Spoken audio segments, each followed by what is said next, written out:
Welcome to this CompTIA CySA Plus 10-question walkthrough from Saturday Cyber. In this session, you'll work through 10 realistic, scenario-based questions in a similar style to what you'll see on the actual exam. Here's how it works. When each question appears, pause the video and take a few seconds to think through your answer. After about 5 seconds, we'll move to the next slide and break down the correct answer together. All right, let's get started.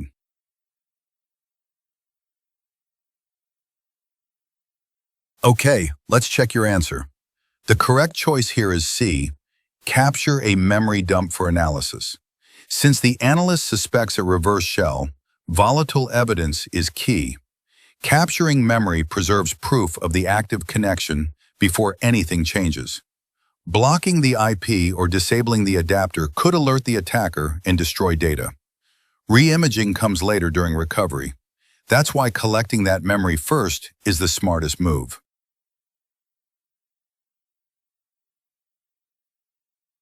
Here's what you should have picked. A brute force attack succeeded. Multiple failed logins followed by a success from the same IP is classic brute force behavior. Insider misuse would come from an internal address. Port scanning doesn't involve logins, and this pattern isn't a false positive. It's an intrusion attempt that finally hit the right password.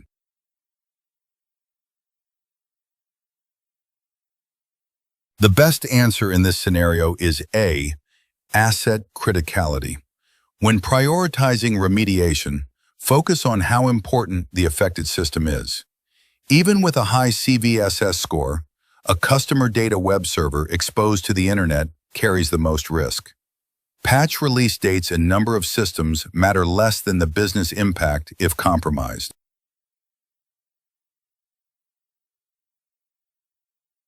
If you chose A, disable macros in Office documents, you got it.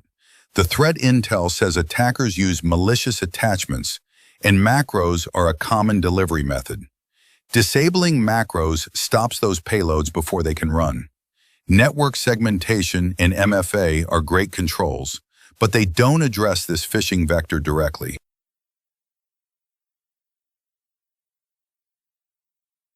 The right choice here is A, containment. When the SOC isolates a system and begins forensic imaging, they're preventing further spread and preserving evidence. Identification happens earlier when detecting the ransomware, and eradication or recovery come later.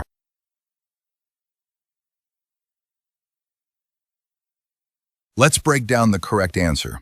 A, suppress or tune the rule for that account. Since the analyst confirmed the behavior is normal, it's time to adjust the alert logic. You don't delete logs or disable the account. You fine-tune the SIEM so it recognizes expected behavior and focuses on genuine threats.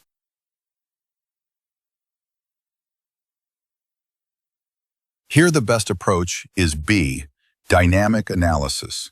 The malware changes its hash each time it runs, so static analysis won't work. Dynamic analysis in a sandbox reveals consistent behavior like network calls or registry edits. Reverse engineering is deeper but slower, and threat hunting happens after you know what to look for.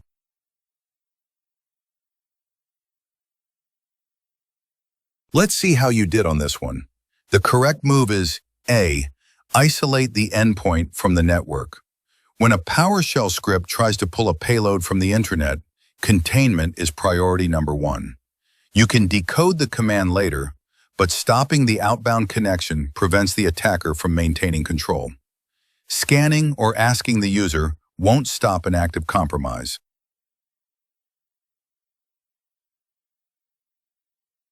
The right answer here is D, risk acceptance. Delaying a critical patch means the organization is consciously accepting the security risk of exploitation. It's not about availability, integrity, or confidentiality. It's a management decision to live with potential exposure, which is a classic example of risk acceptance.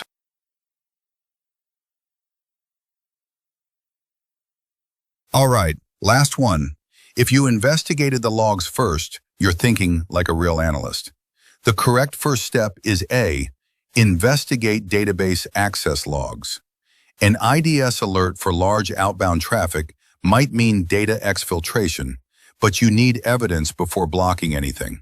Check who accessed the database, what was exported, then move to containment. Acting too fast could erase the trail you'll need for your report.